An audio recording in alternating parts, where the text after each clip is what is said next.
علیکم، میں ہوں اختر صدیقی اور آپ دیکھ رہے ہیں اپنا من پسند چینل۔ آج سپریم کورٹ کے حوالے سے بہت ساری اہم خبریں ہیں اور آج مجھے سلیکشن کرنا پڑ رہی ہے کہ میں آج آپ کو کون سی خبر بتاؤں اور کون سی نہیں۔ اس وقت میرے پاس برطرف جج جسٹس ریٹائرڈ شوکت صدیقی کا معاملہ بھی ہے، اس کے ساتھ ساتھ 16,000 جو سرکاری ملازمین نکالے گئے تھے ان کے مقدمے کی جو سماعت ہوئی ہے اس کے بارے میں بھی میرے پاس خبر ہے۔ اس کے ساتھ ساتھ اسلام آباد ہائی کورٹ کے 2 ججز کو جو ہے وہ مستقل کرنے کے حوالے سے جو جوڈیشل کمیشن کا اجلاس ہوا ہے اس کی خبر بھی ہے۔ اس کے ساتھ ساتھ قومی زبان اردو کے حوالے سے بھی ایک انتہائی امپورٹنٹ خبر ہے اور اس کے بارے میں بھی آج آپ کو بتاؤں گا۔ اس کے ساتھ ساتھ جو خاتون اپنے خاوند کے بغیر یعنی اس کی طلاق کے بغیر بھی وہ رہتی ہے اور اس کے اخراجات جو ہے وہ شوہر ادا نہیں کرتا، تو اس حوالے سے سپریم کورٹ میں آج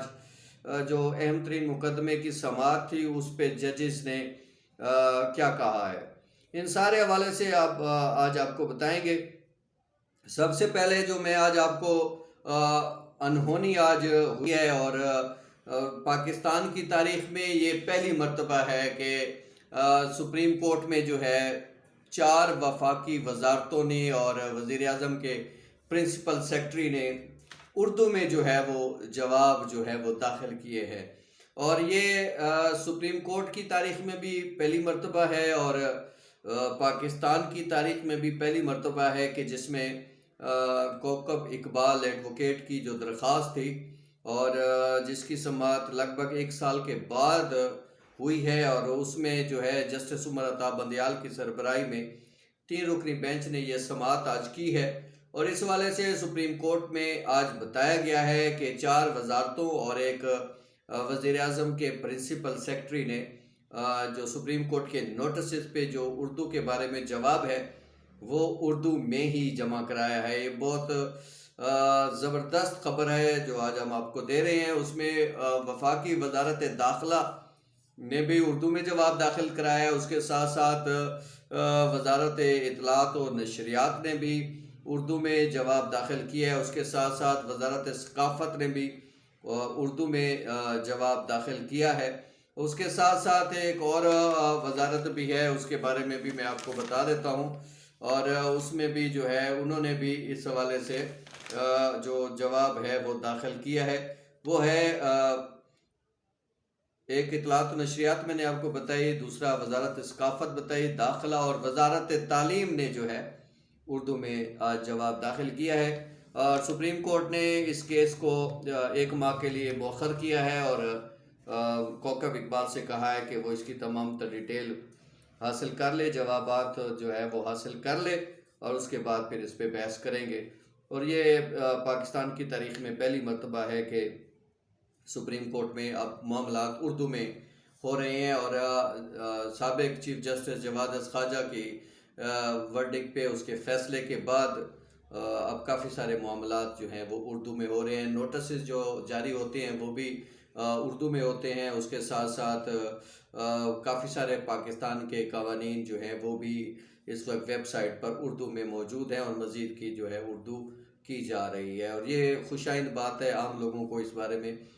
تفصیلات جو ہے وہ مل سکیں گی۔ اس کے ساتھ ساتھ جو دوسرا آج کا بہت بڑا مقدمہ اور جو ملازمین کے حوالے سے ہے، اور جس میں 16,000 ملازمین کو جو ہے وہ سپریم کورٹ کے حکم پہ ہی ملازمت سے فارغ کیا گیا تھا، اور انہوں نے اس کے حوالے سے اپیل دائر کر رکھی ہے۔ آج بیرسٹر اعتزاز احسن نے دلائل دیے ہیں اور انہوں نے اس حوالے سے جو موقف اختیار کیا ہے، انہوں نے کہا ہے کہ جو یہ حکم ہے یہ ملازمین بھرتی کرنے کا، یہ پی پی حکومت کا نہیں تھا بلکہ نگران حکومت نے ایسا اقدام کیا تھا۔ ان کے اس اقدام کو ویلیڈیٹ جو ہے وہ پی پی کی حکومت نے کیا تھا، اور اس حوالے سے براہ راست اب خالی پی پی پہ الزام عائد کرنا مناسب نہیں ہے۔ بہرحال پہلے اس ملک میں بے روزگاری انتہا پہ ہے، اور ایسے میں اگر ملازمتیں دی گئی ہیں تو اس کو اپریشیٹ کیا جانا چاہیے۔ اور اگر اس معاملے کو حل کرنا ہی ہے تو اس پہ قانون سازی مزید ہو سکتی ہے اور اس کو بہتر طریقے سے ڈیل کیا جا سکتا ہے. لوگوں کے چولہے بجھنے نہ دیے جائیں. تو اس پہ عدالت نے اپنے ریمارکس میں کہا ہے کہ عدالت کو پورا ادراک ہے اور کوشش کر رہی ہے کہ معاملات کو آئین اور قانون کے مطابق دیکھے اور لوگوں کے معاملات کو حل کرے. اس کے بعد اسلام آباد ہائی کورٹ کے برطرف جج جس کو سپریم جوڈیشل کونسل نے اپنے حکم کے تحت عہدے سے الگ کیا تھا، ان کا کیس بھی آج ہی زیر سماعت تھا اور اس کو جسٹس عمر عطا بندیال کی سربراہی میں 5 رکنی لارجر بینچ نے یہ کیس سنا ہے. اور ایک دو روز پہلے کی بدمزگی کی وجہ سے اور جو حالات بن رہے تھے، آج شوکت صدیقی صاحب تو تشریف نہیں لائے، تاہم ان کے وکیل جو حامد خان ہیں انہوں نے آج دلائل دیے ہیں اور انہوں نے آج یہ بتانے کی کوشش کی ہے کہ جسٹس شوکت صدیقی نے مس کنڈکٹ نہیں کیا ہے. انہوں نے جو تقریر کی ہے وہ یہ تقریر سابق چیف جسٹس بھی ایسی تقریریں کرتے رہے ہیں اور یہ مس کنڈکٹ کے زمرے میں نہیں آتا. اور آج کی بحث میں جو ہے دلائل میں سب سے زیادہ زور اسی پاکستان تحریک لبیک پاکستان کا جو دھرنا ہوا تھا فیض آباد میں، اس کے حوالے سے جو شوکت صدیقی نے فیصلہ دیا تھا اور جنرل فیض کے حوالے سے کہا تھا کہ انہوں نے پیسے کیوں بانٹے ہیں اور پھر یہ معاملات انہوں نے ڈسکس کیے تھے اور ایک لحاظ سے انہوں نے جو فیصلہ دیا تھا اس پہ زیادہ تر آج باتیں ہوتی رہی ہے. اور عدالت نے کہا ہے کہ یہ شوکت صدیقی نے اپنے جو ہے وہ اختیارات سے تجاوز کیا ہے اور عدلیہ کے خلاف انہوں نے تضحیک میں زبان استعمال کی ہے. اگر وہ فوج کے خلاف کرتے تو آج شاید اس کے نتائج کچھ اور بھی ہوتے. اور اس کے ساتھ ساتھ حامد خان نے یہ کہا کہ انہوں نے کوئی جو ہے وہ اختیارات سے تجاوز نہیں کیا ہے. انہوں نے ایک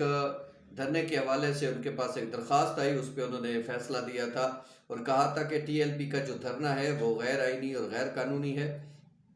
اور خاص طور پہ سرکاری اداروں کے لوگوں کو اس میں پارٹیسپیشن اور پھر معاملات اس طرح سے وہ مناسب نہیں ہے. آج سپریم کورٹ نے ان کے تقریر کرنے کے معاملے کو بھی ڈسکس کیا ہے تفصیل کے ساتھ اور عدالت کا یہ کہنا تھا کہ انہیں اس طرح کی تقریر کی آئین اور قانون اجازت نہیں دیتے. اسی وجہ سے ان کو شوکاز نوٹس بھی اسی بات پہ جاری ہوا. ایک فاضل جج نے یہ بھی کہا کہ جس جنرل فیض کے حوالے سے شوکت صدیقی نے آرڈر میں لکھا اور پھر انہی کے بارے میں وہ بتا رہے ہیں کہ وہ ان کے گھر میں آئے، ان سے ملاقاتیں کرتے رہے اور پھر باقی معاملات پہ بھی شوکت صدیقی پھر ان کے حوالے سے باتیں کرتے رہے ہیں. تو یہ ایک عجیب سی سچویشن ہے کہ ایک فاضل جج کو جو ہے اس طرح جو ہے وہ معاملات سامنے نہیں لانے چاہیے. جج صرف اپنے فیصلوں سے بولتا ہے، اس کا باقی اس کا کوئی تقریروں سے کوئی تعلق نہیں اور نہ ہی جج کو اس طرح کے کام کرنے چاہیے، بلکہ جج جو ہے اس کا کام جو ہے وہ معاملات کا ادراک کرتے ہوئے اس پر فیصلہ دینا ہے. عدالت نے یہ بھی کہا کہ شوکت صدیقی نے جو یہ کیس ہے اس کو جب سماعت کی ہے تو اس حوالے سے انہیں جو ہے براہ راست اداروں کو نوٹس جاری کرنے کی بجائے ان پہ تنقید کی تھی اور یہ مس کنڈکٹ کے زمرے میں بادی نظر میں آتا ہے. اس پہ عدالت کو بتایا گیا کہ اٹارنی جنرل پاکستان کو اس پہ نوٹسز جاری کیے گئے تھے اور ان کے ذریعے جو ہے وہ بات کرنے کی کوشش کی تھی. تاہم عدالت نے آج شوکت صدیقی کے مقدمے کے حوالے سے زیادہ تر ججز کی رائے یہی تھی کہ شوکت صدیقی نے جو تقریر کی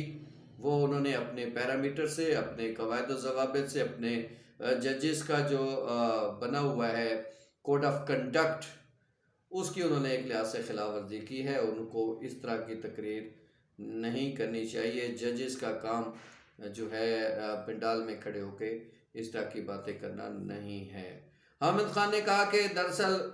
معاملہ یہ تھا کہ انہوں نے جب یہ فیصلہ دیا تو ہم یہ سمجھتے ہیں کہ مقتدر ادارہ اتنا طاقتور تھا کہ وہ اثر انداز ہوا سپریم جوڈیشل کونسل پر پھر اس پہ یہ فیصلہ آیا اور شوکت صدیقی کو ان کے عہدے سے برخاست ہونا پڑا۔ تو اس پہ حامد خان نے کہا کہ آپ سینئر آدمی ہیں اور آپ ایک سینئر قانون دان ہیں، آپ کو ایسی باتیں نہیں کرنی چاہیے، آپ کو اس طرح براہ راست جو ہے ججز پر الزامات عائد نہیں کرنے چاہیے۔ عدالت نے اس حوالے سے برہمی کا اظہار کیا ایک لحاظ سے، اور کہا کہ ججز نے ہمیشہ آئین اور قانون کے مطابق کام کیا ہے۔ سپریم جوڈیشل کونسل میں جو فیصلہ ہوا ابھی اس کا جائزہ لے رہے ہیں، اس کے حوالے سے جو بھی معاملات ہمارے سامنے ہیں ابھی ہم اس کو دیکھ رہے ہیں، اور واضح ہے کہ ایک روز پہلے سماعت کے دوران جو ہے وہ جسٹس شوکت صدیقی جو ہے وہ خود روسٹم پہ پہنچے تھے، اور پھر انہوں نے بہت زیادہ برہمی کا اظہار کیا تھا، اور ایسے الفاظ انہوں نے ادا کیے جس پر عدالت نے حامد خان سے کہا تھا کہ آپ برائے مہربانی آپ خود دلائل دیں، اور شوکت صدیقی صاحب سے کہا کہ آپ پلیز اس طرح کی باتیں آپ خود نہ کریں، آپ جب آپ کے وکیل موجود ہیں تو پھر انہی کو باتیں کرنے دیں۔ اور اس کے بعد شوکت صدیقی صاحب بیٹھ گئے تھے، اور پھر یہ معاملہ جو ہے وہ چلتا رہا، اور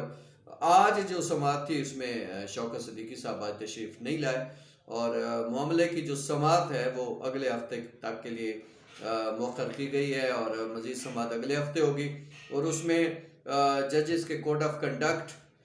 شوکت صدیقی کی جانب سے بار ایسوسی ایشن کے پنڈال میں کی گئی تقریر، اور اس کے ساتھ ساتھ جو انہوں نے اداروں کے حوالے سے اس تقریر میں جو باتیں کی ہیں، اور اس کے ساتھ ساتھ جو فیصلہ انہوں نے دیا تھا پنڈی یہ جو فیض آباد دھرنے کے حوالے سے، اس پہ اور باقی معاملات پہ تفصیل سے مزید بحث ہوگی، اس کے بعد کوئی فیصلہ سامنے آ سکے گا۔ اور آج یہ انتہائی امپورٹنٹ خبریں تھیں جو آج ہم نے آپ تک پہنچائیں۔ اختر صدیقی نیوز دیکھتے رہیے، خود بھی دیکھیے اور دوستوں کو بھی شیئر کیجیے۔ ایک اور اچھی خبر آپ کے لیے یہ بھی آج میں آپ کو بتا رہا ہوں کہ انشاءاللہ جلد ہی ایک اچھی ویب سائٹ آپ کے لیے لا رہے ہیں، جس میں آپ کو امپورٹنٹ ترین جو ہے وہ کورٹ کی خبریں ایک ہی ویب سائٹ پہ انشاءاللہ آپ کو مل سکے گی۔ بہت شکریہ، اللہ حافظ۔